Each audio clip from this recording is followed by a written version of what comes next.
Nous avons vu donc que le point de départ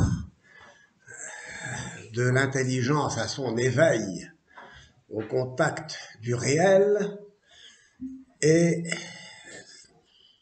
l'observation que tout change, que tout passe. Qu'est-ce qui résiste au changement? Est-ce l'eau, l'air, la terre, le feu, comme le pensaient les présocratiques? Est-ce l'idée, l'aidos de Platon, la substance, l'ousia d'Aristote, le cogito de Descartes, ou la nature, la natura de Spinoza, ou l'esprit de Hegel, l'esprit absolu de Hegel, la vie, le vouloir vivre de Schopenhauer, la volonté de puissance, la force, Nietzsche, ou encore la matière, comme chez Marx. La question de l'être, donc, se trouve devant ces solutions diverses, ces réponses diverses. Et il s'agit de savoir si ce sont les bonnes réponses. Pourquoi ne seraient-elles pas les bonnes réponses? Parce que, nous dit Heidegger, que nous avons ici donc dans l'horizon de notre pensée, parce que, nous dit Heidegger, ces réponses répondent à l'inquiétude de ce savoir fini et donc appelé à disparaître à l'instant même où je parais. Et donc, tous ces penseurs réfléchissent selon le temps compris comme une succession d'instants, le passé, le présent, l'avenir, qu'on éterniserait. Et Heidegger dénonce cette réduction du temps, de l'être, au temps considéré comme cette temporalité, cette succession d'instants. Pour Heidegger,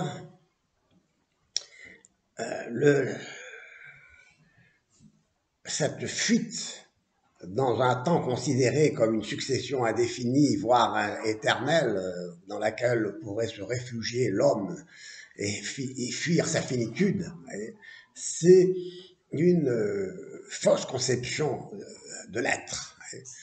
Et donc, il dit que tous les philosophes qui ont essayé, n'est-ce pas, d'arrêter le cours du temps en le fixant dans un concept, dans une représentation, ont parlé de l'étant, de ce qui est, c'est-à-dire du Dasein, mais non pas de l'être véritablement, parce que le Dasein, lui, vit dans le temps,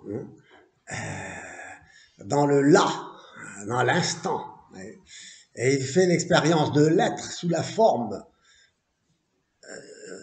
d'une angoisse,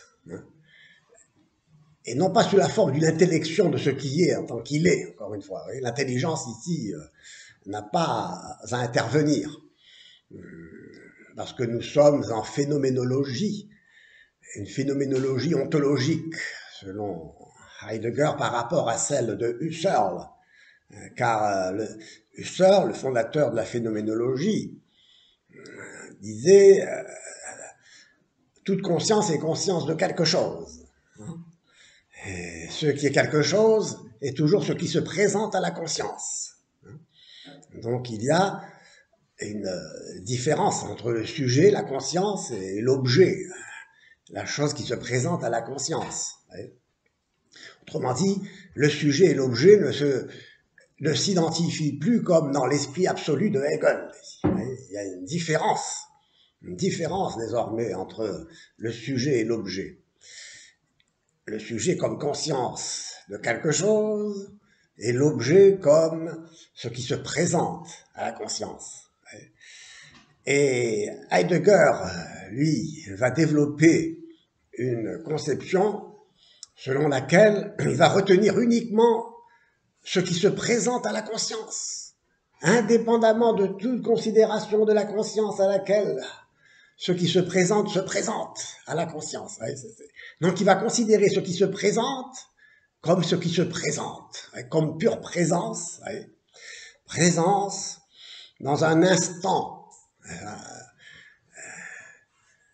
qui n'est plus la durée, mais qui sera ce mystère de l'être, n'est-ce pas, qui fait que le Dasein expérimente qu'il est là. Voilà. Mais tragiquement qu'il est là, comme on l'a dit tout à l'heure, hors de lui-même, arraché à lui-même, dans une inconstance, sans permanence, dans l'instant. Ouais. Heidegger rejette l'idée d'une permanence dans l'instant. Et donc, nous allons voir que cette conception heideggerienne, justement, remet en question, si elle remet en question l'enfermement de l'être dans un concept, dans une représentation, dans une conception qui voudrait éterniser ce moment dans une temporalité qui est définie comme la succession d'instants. Heidegger lui dit non, ce qui se présente dans l'instant. Voilà.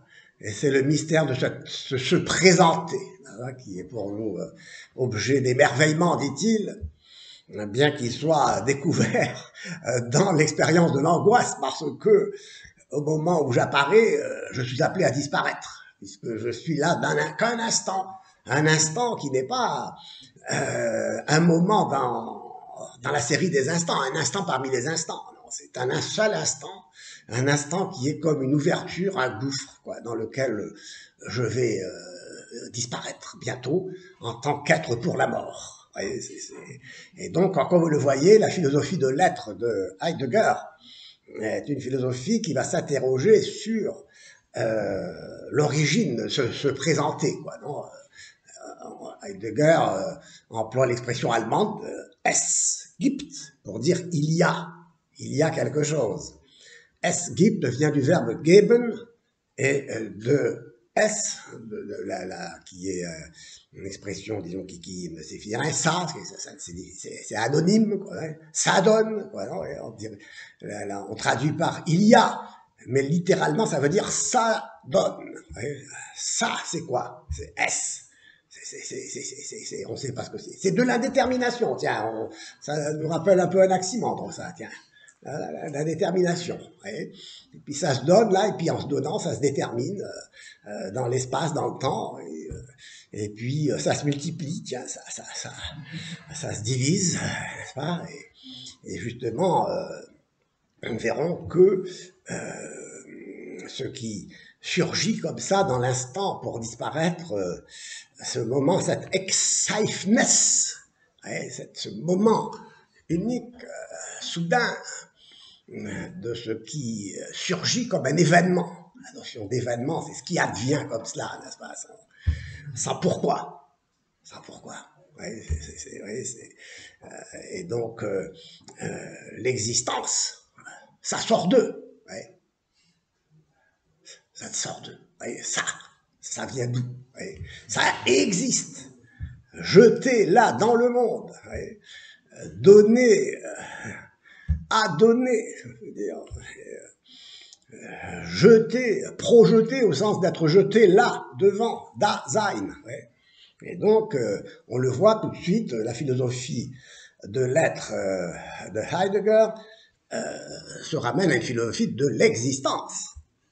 Est-ce qu'il parle de l'être encore, tiens, Heidegger, donc, peut-être ce n'est pas cette origine de ce qui se présente, de ce qui est donné là. Est-ce que ne serait-ce pas, et c'est ce que nous tâcherons de voir, ne serait-ce pas de cette indétermination d'Anaximandre, justement, qui n'est autre chose que finalement que l'infini, l'indéterminé, l'unité de l'indivisibilité, de l'unité comme indivisibilité, parce que l'unité, c'est quoi? C'est l'indivision, ouais. C'est ce qui ne se divise pas. Ouais. Et cette indivisibilité de l'un, qui définit l'un, l'unité, en tant qu'unité, c'est l'un plotinien, qui est au-delà même de l'intellect, du nous, au-delà de l'être, au-delà de tout ce qui est déterminé. C'est comme l'indéterminé est au-delà du déterminé, au-delà de tout ce qui se présente. D'où cela se présente-t-il? D'où cela provient-il? Ouais. Eh bien, de l'indétermination, là, ça, mystère qui émerveille ou qui angoisse. Parce que, donc, voyons dans quelle mesure Heidegger va se rattacher à ce néoplatonisme, à cette philosophie de l'un, qui est justement cette indétermination pure, qui précède toute détermination, cette indivisibilité qui précède toute divisibilité, et en dehors de laquelle tout est divisible. Oui, c'est ça. C'est qu'en dehors de l'un, c'est-à-dire de l'indivisibilité, tout se divise. Le non, c'est de la division, c'est de l'existence. Tiens, voilà. Ça sort sans cesse, ça se passe dans une profusion incompréhensible, de ce qui se multiplie, se divise en se multipliant, se multiplie en se divisant. Il n'y a plus aucune unité possible. On est dans le non-un. On est dans le non-un. Ça se divise sans cesse. Ça existe là. Alors, bon, que ce soit la succession des instants, ou que ce soit dans un instant, finalement, c'est la même chose, puisque cet instant, c'est aussi une perte d'unité, de permanence dans l'indivisibilité. Et donc, c'est pourquoi Heidegger, n'est-ce pas, lui rejette toute forme de permanence. Parce que, pour lui, ce serait encore rater le sens de l'être, n'est-ce pas, que de ne pas faire l'expérience de l'être, finalement, dans l'angoisse. C'est-à-dire que l'étant n'est pas dans le fond. Voilà, l'étant fait l'expérience qu'il n'est pas, et nous verrons dans quelle mesure, justement, ce qui le projette au dehors, ce qui le jette au dehors, n'est-ce pas, dans la divisibilité indéfinie, dans la détermination qui, justement, le sépare tout de tout. Vous voyez, ce qui se détermine diffère de ce qui est autrement déterminé. Vous voyez, et donc, c'est une division qui n'en finit plus. Et donc, n'est-ce pas, il s'agira de comprendre que l'étant, que l'essence de du Dasein, est d'exister, en ce sens. Et quant à l'être, nous dit Heidegger, on en fait l'expérience dans l'angoisse, enfin, l'étant en fait l'expérience dans l'angoisse, comme ce qui me permet de voir que justement, je ne veux pas être, quoi. Enfin, je suis que... Et alors, c'est là où on voit la sagesse et l'importance de la décision aristotélicienne de dire que dans la division, à un certain moment, il faut s'arrêter. Ananke stenai. En grec, il faut s'arrêter. On ne peut pas diviser parce que l'indivision infinie est impossible. C'est parce que l'unité, l'indivisibilité dans le fond, ce n'est pas l'indivisibilité en soi de l'aidos aristotélicien, l'indivisibilité en soi. C'est comme l'idée de Platon, c'est une idée qui, n'est-ce pas, est l'unité pure et nue pour laquelle justement l'être est de trop. Pour laquelle l'être est de trop, vous vous souvenez, parce que l'être, enfin, s'introduisant au cœur de l'un, en finirait avec cette unité, diviserait l'unité contre elle-même. Voilà, l'un serait deux, quoi. L'un est l'être qu'il serait. Et alors donc Aristote dit non. Anam Kestena, il faut s'arrêter, parce que l'indivisibilité, l'unité, ce n'est pas l'indivisibilité en soi, c'est l'indivisibilité de ce qui est. C'est l'indivisibilité de l'être, justement, de ce qui est, de la substance. La substance n'est pas composée de substance. Dans l'acte de diviser, d'analyser, si l'on veut, s'arrête, est stoppé net sur la substance, sur une réalité individuelle circonscrite sur Socrate. Voilà. Au-delà de Socrate, je ne peux pas aller. Et si je continuais de diviser Socrate, évidemment, je lui arracherais la tête, les membres, le corps et l'âme, enfin j'en ferai, c'est pas une poussière.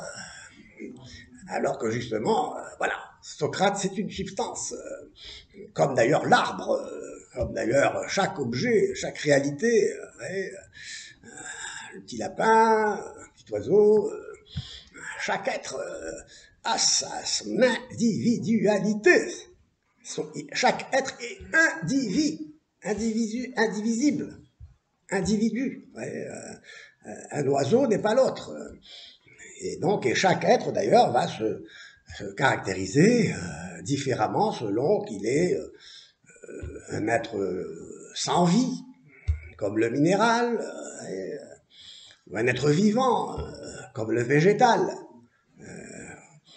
comme l'animal qui a l'avantage sur le végétal de pouvoir, d'avoir une autonomie de déplacement. Et puis après, au-delà du minéral, du végétal, de l'animal, il y a donc cet animal parmi les animaux qui est un animal rationnel. Voilà. Il sait que c'est un animal. Un arbre, comme dirait Pascal, ne sait pas qu'il est un arbre. Non, mais un homme sait qu'il est un homme, aussi misérable soit-il. Et ce qui fait sa grandeur même, c'est de se reconnaître misérable. Au moins il est quelqu'un, quoi. Il est quelqu'un. Et donc, l'indivisibilité de la substance, de ce qui est, et finalement ce qui fait le mystère de l'être. Nous reviendrons un peu sur Heidegger, parce que le problème de Heidegger, c'est finalement qu'il devra peut-être expliquer cet événement de l'être là comme un surgissement qui serait comme une petite tache noire sur une feuille blanche, c'est-à-dire comme l'être au cœur de l'un. Il serait de trop pour l'un. Cette tache, il faut l'effacer, quoi, sur une feuille immaculée. Et donc, le Dasein, n'est-ce pas, s'il existe, c'est qu'il sort déjà de cette page blanche, quoi. Il va sortir de cette page blanche, il va s'effacer. Il est de trop pour la pureté immaculée de cette blancheur. De même que l'être est de trop pour l'un. Et donc, ce qui le ressort même de ce qui fait que le Dasein existe et sort de soi, c'est cette force expulsante de l'unité qui rejette tout ce qui viendrait s'ajouter à elle. Donc là, il faudra, n'est-ce pas, réfléchir profondément sur cette affaire, n'est-ce pas ? Parce que, vous comprenez, vous voyez la différence qu'il y a entre une philosophie de l'un et une philosophie de l'être. Donc, où je justifie l'existence de l'être là comme un être appelé à dont l'être est soutenu, dont l'être soutient de l'intérieur justement l'existence qui sort d'elle-même, mais qui ne sort pas de l'être. Voilà, on verra tout cela. Quelle est la différence entre l'être et l'étant justement? L'être de l'étant, l'être de ce qui est, c'est l'être qui constitue de l'intérieur ce qui existe, de telle manière que l'étant qui existe se trouve là, exposé, c'est-à-dire posé en dehors du non-être, justement, dans l'être. Voilà. C'est que donc, exister pour l'étant, ce n'est pas sortir de l'être. Exister pour l'étant, c'est être posé hors du non-être, si on peut comprendre le mot exister en ce sens. Il sort du non-être, si on veut. Mais attention, il est posé dans l'être.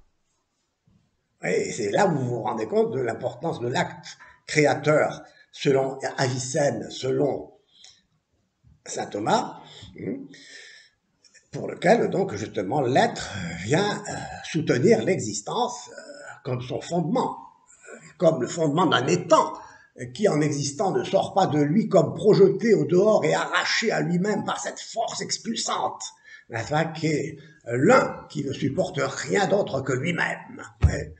Et donc, vous voyez qu'ici, la question est profonde. Et donc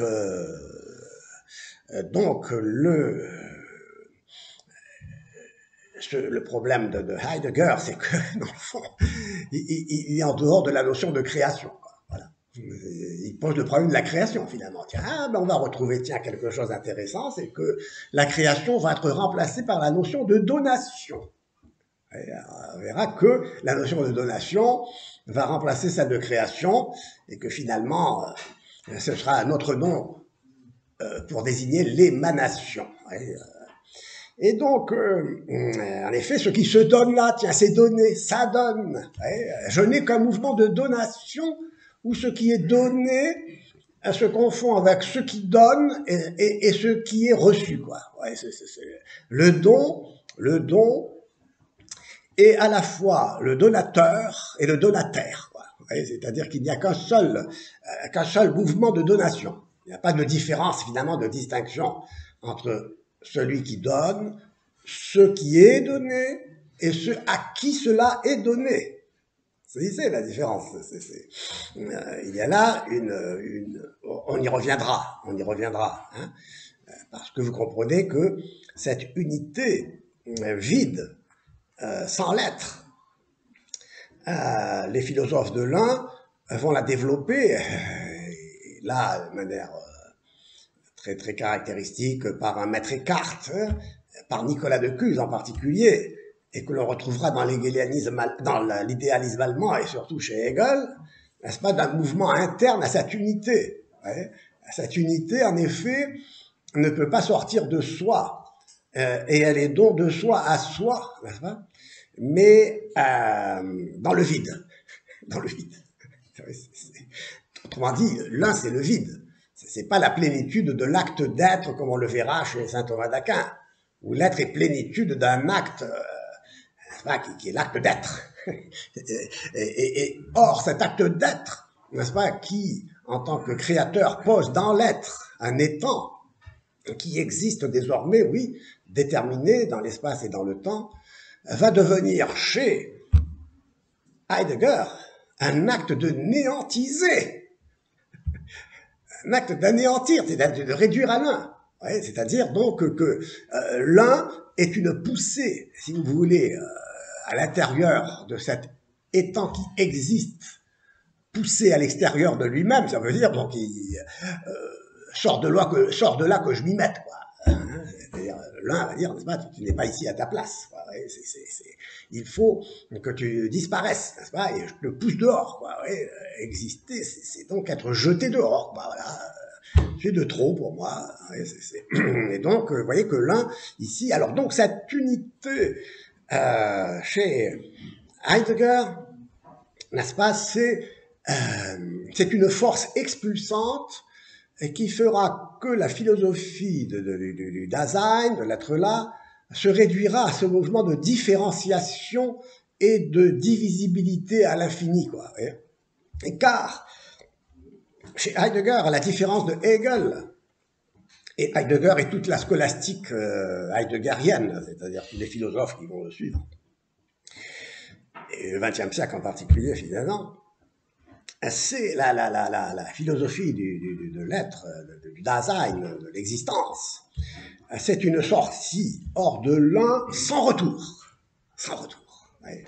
C'est ça ce qui fait la différence entre Heidegger et Hegel. Ouais. Chez Hegel, vous savez, donc au début, l'un s'affirme, et en s'affirmant, il se nie. Hein. Toute affirmation est une négation. Dès que l'un dit « je suis un », il cesse d'être un. Parce qu'il est l'être et l'un qui est... ça va pas, ça. De l'un, on ne peut rien dire. L'un, c'est le silence absolu du vide.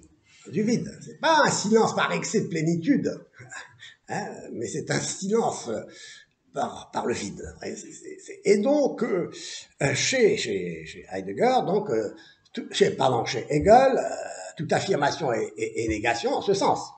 Et c'est pourquoi donc il faut donc que l'esprit absolu, l'un c'est l'esprit absolu, c'est le sujet, ce qui se connaît lui-même. Voyez, c'est donc au début donc cet esprit n'existe pas, il est dans le vide.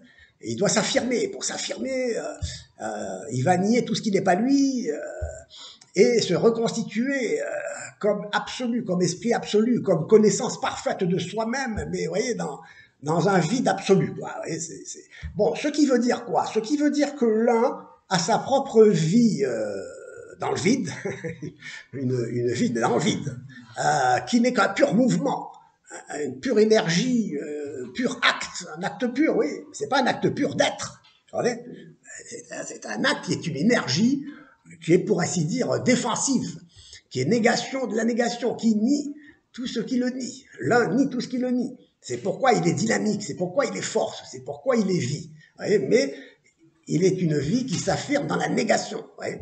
Et donc, et donc, il y a un retour sur soi de l'un comme chez Plotin. Comme chez Plotin. Une descente et un retour. Une catastrophée, une épistrophée. Quoi. Un exode et un rédicus. Un retour. Et donc, il y a donc une reconstitution de soi par soi, du sujet moderne, justement, que va condamner Heidegger, justement, parce que, on l'a dit tout à l'heure, ce qui se présente pour Heidegger ne se présente plus à la conscience, à un sujet. Il n'y a pas de retour sur la conscience, sur un sujet. Même si Husserl avait déjà distingué le sujet et l'objet et introduit une différence en introduisant donc déjà une brèche dans l'hegelianisme.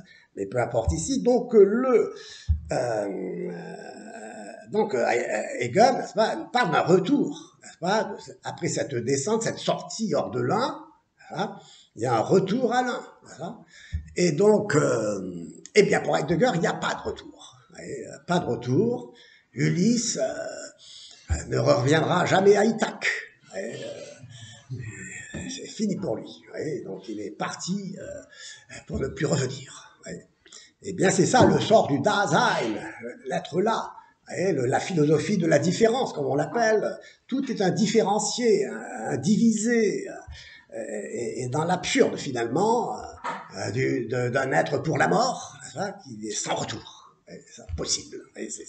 Et donc, il s'agira de réfléchir justement sur le statut de cette existence, du Dasein, qui n'est pas, comme le pense Heidegger, une sortie hors de soi, dans le vide, et dans l'expérience donc de l'angoisse qui est l'expérience du néant, mais le statut d'une existence qui repose sur un être qui pose l'existence hors du non-être et non pas hors de l'être, pose dans l'être et non pas hors de l'être, donc parce qu'on a vu que l'être lui n'existe pas, mais l'existence doit être. On verra, on comprendra ça dans la mesure où justement on aura compris que le Dasein existe uniquement au sens où exister signifie exister en étant exposé, c'est-à-dire hors du non-être, en étant posé dans l'être, un être reçu par conséquent.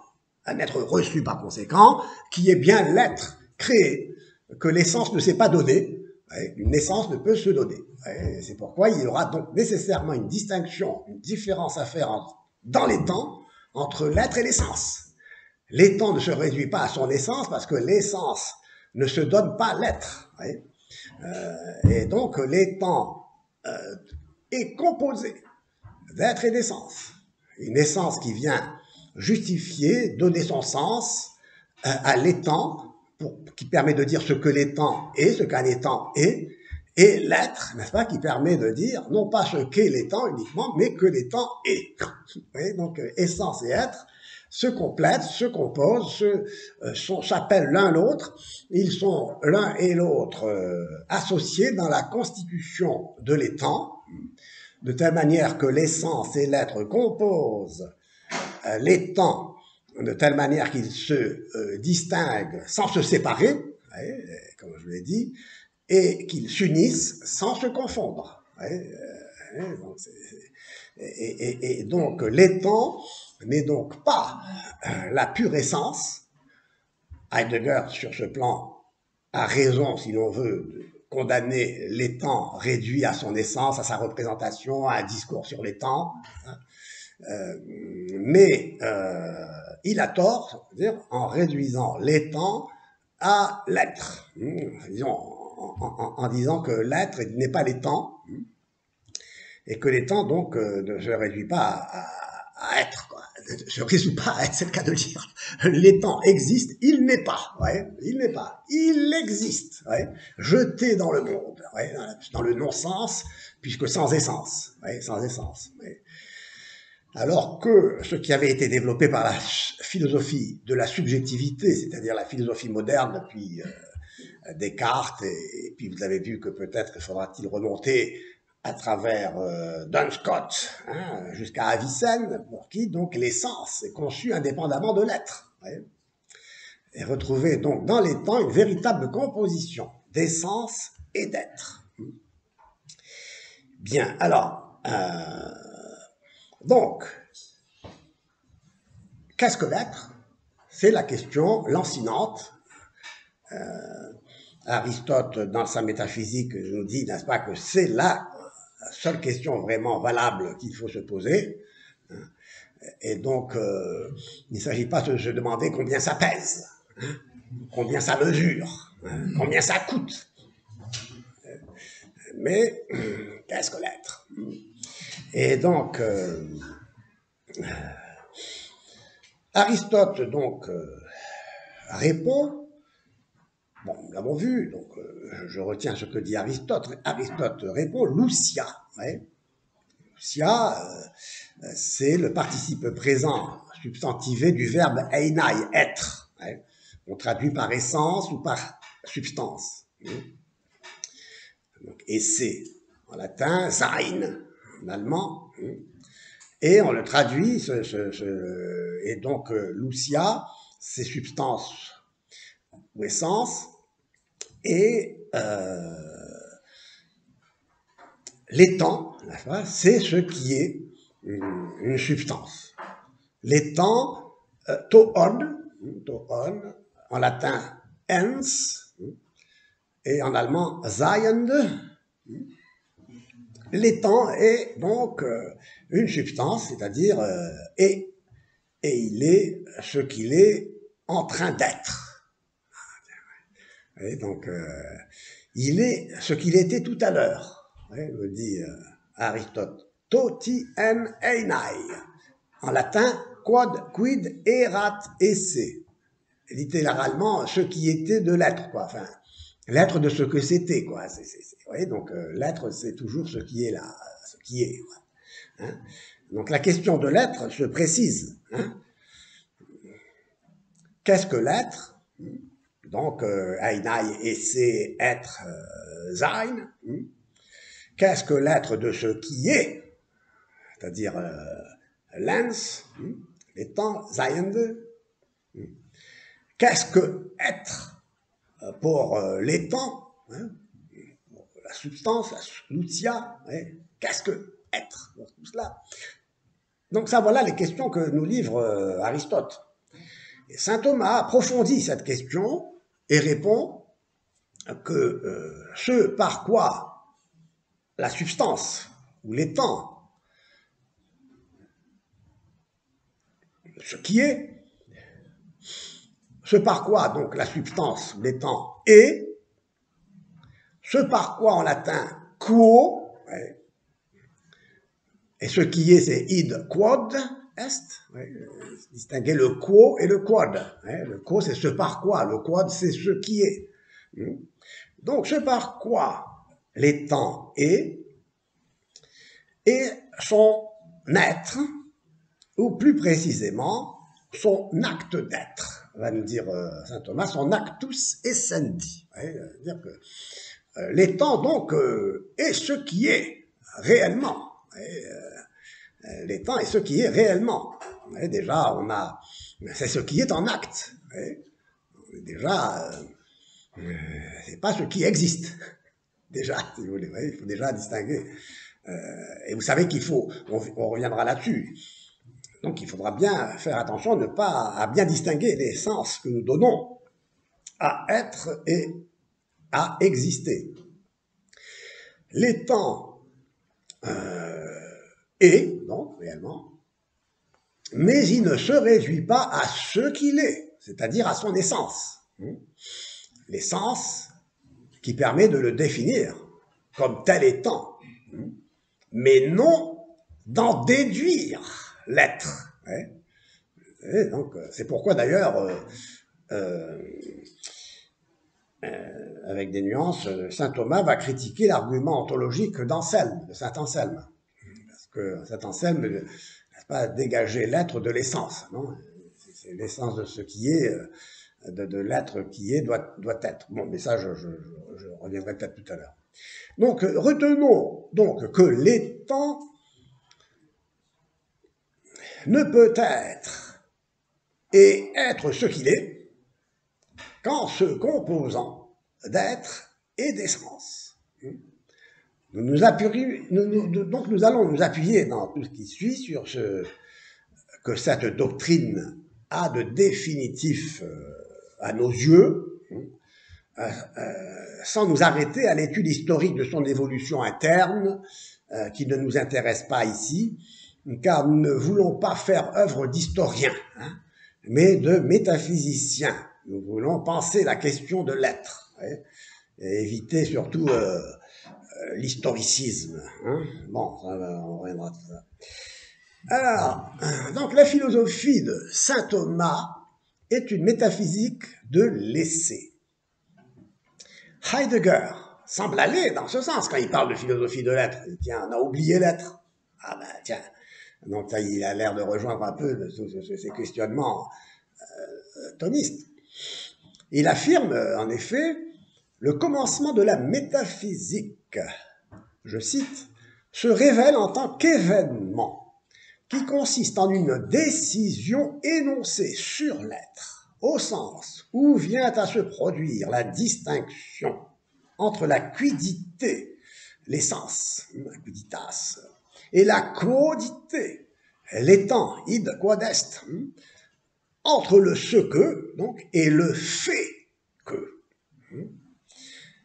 Et il conclut, toute métaphysique opère une distinction entre essentia et existentia, qui occulte l'origine même de l'être. Ah, alors là, donc, voyez-vous, on est tout de suite devant un problème intéressant. Il parle du fait que, il parle d'essence et d'existentia, existence. Le Dasein, ça veut dire existentia aussi. Et donc, on voit déjà ici anticipativement qu'il faudra distinguer le fait d'être, donc le Dasein, l'être là, l'existant, et l'acte d'être. Ici, il y aura une distinction importante.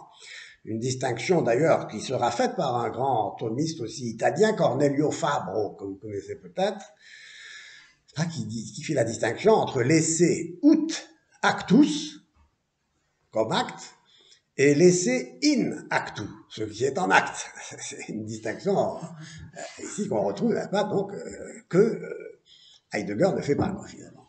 On va voir ça. Cette donc occultation résulte chez Heidegger à la réduction de l'étant à un discours énonçant ce qu'il est, c'est-à-dire à une représentation qui permet de le définir à une essence, quoi. Telle est la pensée constitutive de la philosophie moderne du sujet. Elle a oublié l'être au profit de ce que le sujet énonce pour lui-même, comme ce qui est pensable par lui. Ouais, c'est le cogito ergo sum, puis la conscience de Husserl même, ouais, on n'en veut plus. Or, il y a une différence ontologique pour lui entre l'être et les temps. L'être est, mais il n'est pas les temps, c'est-à-dire au sens de représentation. Ouais, il n'est pas là. Bien, alors c'est peut-être là déjà. Bon, alors on va s'arrêter.